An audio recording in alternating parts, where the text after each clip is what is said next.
BRS అధికారం కోల్పోయి ఏడాది గడిచింది. ఎన్నికల్లో ఓటమి తర్వాత ఆ జిల్లాలో గులాబీ పార్టీ పరిస్థితి దయనీయంగా తయారైంది.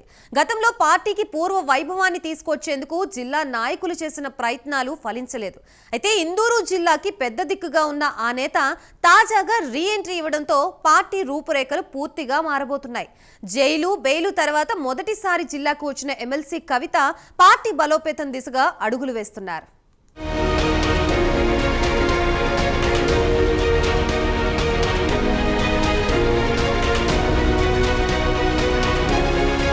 తెలంగాణ రాష్ట్రం ఏర్పడక ముందు ఏర్పడిన తర్వాత కూడా ఉమ్మడి నిజామాబాద్ జిల్లాలో బీఆర్ఎస్ కంచుకోటగా ఉంది. కానీ గత అసెంబ్లీ ఎన్నికల తర్వాత సీన్ ఒక్కసారిగా మారిపోయింది. ఎన్నికల్లో బీఆర్ఎస్ పార్టీకి ఉమ్మడి జిల్లాలో కేవలం 2 స్థానాలు మాత్రమే దక్కాయి.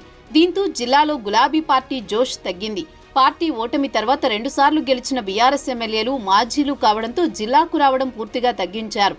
అడపాదడపా పార్టీ వర్కింగ్ ప్రెసిడెంట్ కేటీఆర్ ఇచ్చిన పిలుపులో భాగంగా కొన్ని కార్యక్రమాల్లో మాత్రమే పాల్గొంటున్నారు. జిల్లాకు మాజీ ఎమ్మెల్యేల రాక తగ్గడంతో వారికి కార్యకర్తలకు మధ్య అమాంతం దూరం పెరిగిపోయిందనే టాక్ పార్టీ వర్గాల్లో వినిపిస్తోంది. ఇదిలా ఉంటే మరోవైపు లోక్సభ ఎన్నికల ముందు కల్వకుంట్ల కవితను ఢిల్లీ లిక్కర్ కేసులో ఈడీ అరెస్టు చేసిన తర్వాత జిల్లాలో పార్టీ పరిస్థితి మరీ అధ్వానంగా తయారైంది. కవిత అరెస్టు తర్వాత నిజామాబాద్ ఎంపీ స్థానం నుండి పోటీ చేసేవారే కరువయ్యారు. దీనికి తోడు పార్టీ నిర్ణయంతో నిజామాబాద్ రూరల్ మాజీ ఎమ్మెల్యే బాజిరెడ్డి గోవర్ధన్ పోటీ చేసి ఓడిపోయారు.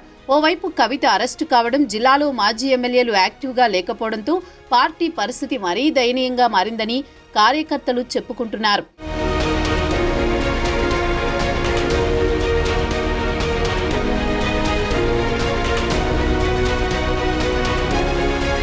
ఢిల్లీ లిక్కర్ కేసులో కవిత అరెస్ట్ అయి ఆ తర్వాత బెయిల్ లభించడంతో ఇటీవల మొదటిసారి నిజామాబాద్ జిల్లాకు వచ్చారు. ఎమ్మెల్సీ కవిత రాకతో ఇందూరులోని గులాబీ శ్రేణుల్లో ఒక్కసారిగా ఉత్సాహం ఉరకలేసింది. జిల్లా పర్యటనకు వచ్చిన కవితకు బీఆర్ఎస్ శ్రేణులు ఘన స్వాగతం పలికారు.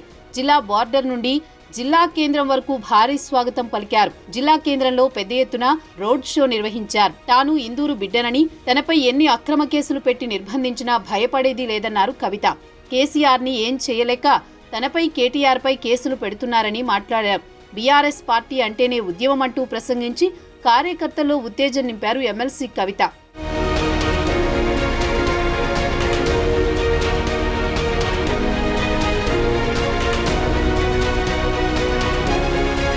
ఎమ్మెల్సీ కవిత నిజామాబాద్లో పర్యటించడంతో పార్టీ శ్రేణుల్లో కొత్త జోష్ వచ్చింది. జిల్లాలో పార్టీ కష్టకాలంలో ఉన్నప్పుడు పార్టీ వదిలి వెళ్లిన వారి గురించి ముఖ్య నాయకులతో కవిత మాట్లాడారట. బాన్సువాడ నుండి ఎమ్మెల్యే పోచారం కాంగ్రెస్ తీర్థం పుచ్చుకోవడంతో తాను అండగా ఉంటామని బాన్సువాడ బీఆర్ఎస్ కార్యకర్తలకు మనోధైర్యం ఇచ్చారు కవిత. జిల్లాలో అసెంబ్లీ ఎన్నికల తర్వాత బోధన్ మాజీ ఎమ్మెల్యే షకీల్ తనపై ఉన్న కేసులతో నియోజకవర్గానికి దూరంగా ఉంటున్నారట. దీంతో ఆయన సతీమణి అన్నీ తానే కార్యకర్తలకు అండగా ఉంటున్నారు. బోధన్ నియోజకవర్గానికి తాను అండగా ఉన్నానని, కార్యకర్తలు ఎవరూ కూడా ఆందోళన చెందవద్దని ధైర్యం చెప్పారట ఎమ్మెల్సీ కవిత.